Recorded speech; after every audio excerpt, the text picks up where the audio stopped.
Hey guys, my name is Jamie. I am posting this video because I want to start making videos and putting them out there for people to learn about victims of sexual assault and facts about sexual assault that maybe we don't really talk about very often, since kind of talking about this kind of thing isn't really what we like to talk about. We don't really, I want to say that it's more of a taboo to talk about this kind of stuff, and I think that needs to change. I am a survivor of sexual assault. I experienced sexual assault growing up, between the ages of about 5 and 16. I initially had a very hard time dealing with it. Counseling was very difficult, but I recommend it now. I recommend it for people. This video is also to let other victims or survivors or survivors let them know that they're not alone. You're not alone. Growing up, knowing that I was a victim, I thought I was forever alone in the world and nobody would ever understand me, because I thought that nobody experienced what I experienced. I thought nobody else could experience it. It's too horrible. It's too horrible. But I have in fact found that several of my friends, after coming out to them about being a victim and a survivor, finding that a lot of them have also experienced abuse, sexual abuse, whether it be in their adolescence or young adulthood, what have you. But it's actually, there's quite a few misconceptions about sexual abuse, and one of them is that only girls experience it, and it's only women experience it, which is in fact false. It doesn't happen often to males, whether it be boys or men, but it does happen. I have a statistic here, thanks to the U.S. Department of Justice, that 1 in every 6 boys and 1 out of every 4 girls will or have experienced sexual abuse by the age of 18. Which is very sad to kind of know that this is a statistic that we actually have, because no child should ever experience that kind of horrible thing. I don't care how good or bad your kid is, they don't deserve to experience it. That's horrible. Another one is that sexual assault cases being reported is actually a small statistic. There's only about 30% of them that are reported to authorities, and quite honestly, that's a really sad statistic, because victims tend to think that they're going to be told that they're lying, they're going to be laughed at, they're going to be this, that, and the other, and I know that firsthand because I felt that way too. Especially that the offender against me was my father. I thought I would be told I was lying, that I was just making things up, so I understand. In that note, I believe that we need to start encouraging people to report these cases, because people need to get justice. People need to see, some right in the world being done, and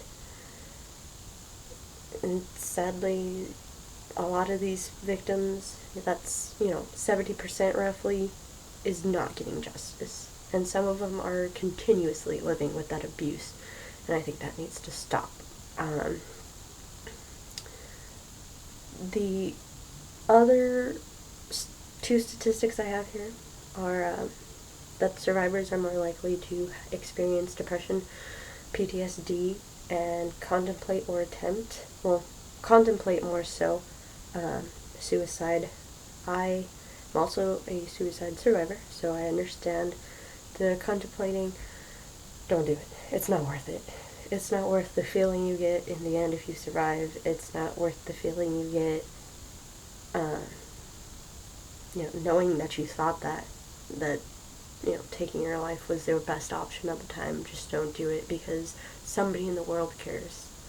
And if not at least one person, there are more people in the world who care. Your parents, your siblings, friends, family, lovers, to each their own. But there are people who care. We're also much more likely than the average person to abuse substances like alcohol and drugs. And that's not right. I don't think that should happen. I have never used drugs, and drinking is not my thing. There are different kinds of addictions people pick up, but any addictions that people have should try to find positive addictions to replace the bad ones, whether it be drugs or alcohol or cutting or cigarettes. Try and shift that to a more positive one, like drawing, walking, running, exercise, something positive. The last statistic I have here is that 2/3 of assaults that happen are actually committed by somebody that the victim knows, whether it be a family member, a friend, a significant other. 2/3 of the assailants are known by the victim. So no, these assaults don't happen by random strangers. These are performed by people that we know firsthand.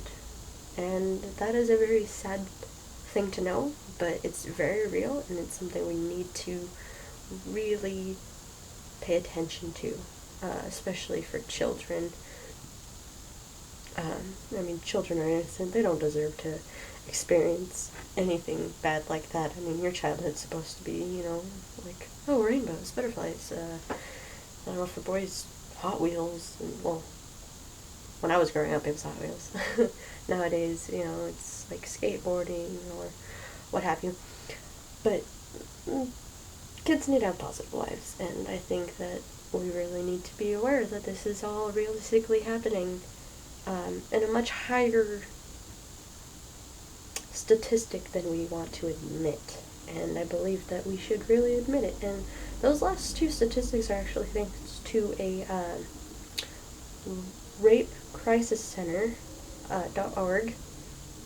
All of these statistics were pulled offline, and I wanted to bring these up because I want people to know that there are people out there who care, people out there who know, people out there who need and want to get this information out, and people who are also survivors. And I want other survivors to know that I'm here for you. If you need help, I found a website that has some really good resources. RAINN, RAINN.org, O-R-G, /GET, get dash help, HELP. Don't know why I've had to think about spelling that. But they have some really great resources, help find some local counseling, have some online resources, and they even have a hotline, which is 1-800-656-HOPE, and I really encourage anybody who wants to get that help to really use these resources. Also counseling, talking to a best friend, a significant other, a counselor, an authority figure, somebody. I myself came out about my story for the first time ever when I was about 16, 17. I want to say I was 17. And my boyfriend at the time, he was the first person I ever told what had happened to me. and he was very supportive, encouraged me to limit my contact with my father as he was still in my life at the time. He also helped encourage me, also with the help of my godfather, to really get help and find the justice and look for help to get justice that I really deserved, and I'm glad I did. Um, being in my 20s, I'm very, very happy that I did what I did, and my boyfriend at the time was very supportive, and he really encouraged me to get the counseling that I needed, and was very supportive of getting a psychiatrist and getting medication to kind of help balance me out. Um, he really encouraged me to find the help that I needed. There are different resources to make me better, and I'm very grateful to him. He's not my ex-boyfriend, but I'm very grateful to him, having been in my life. He really encouraged me to get the help, really supported me to get the help, and that's what everybody needs, especially, going through the kind of thing that I went through, or that maybe you're going through. To get through things, you just need somebody to support you, somebody to listen to you, somebody to be there for you. And if y'all need anything, y'all can message me or comment. Forget this is YouTube. Leave comments. Hopefully I'll be making a Twitter or something, so then you guys can get a hold of me, talk to me privately or something. I really do encourage everybody who's been through what I've been through to spread the word, share this video. Like I said, I encourage everybody to get the help that they need, and I will gladly help. I'm here for people. I know what it's like to feel like you're alone, to be lost, to be confused, to really need somebody, and I will gladly be that somebody. You just gotta reach out. So, on that note, I will say, see you later, and I will see you guys next time I post another video, which will hopefully be in like a week or two, maybe? Haven't quite figured it out, as this is my first time, and I'm not looking to get YouTube famous. I just want to get information out to people that I really think needs to be done. I'm going to leave the websites down below for people to use, to get resources to look up this information, to do what they got to do with it. I'll put the Rape Crisis Center website, the U.S. Department of Justice website, and the RAINN website down below. Please share this video. I really want to get the word out, and I really want to share this information. I think it's really important. And to all of those individuals who have survived abuse, congrats, you've made it this far, and you just need to keep going. Keep being positive, keep making it through, keep pushing through, keep being strong, keep being awesome. Alright, I'll see you guys later. Bye!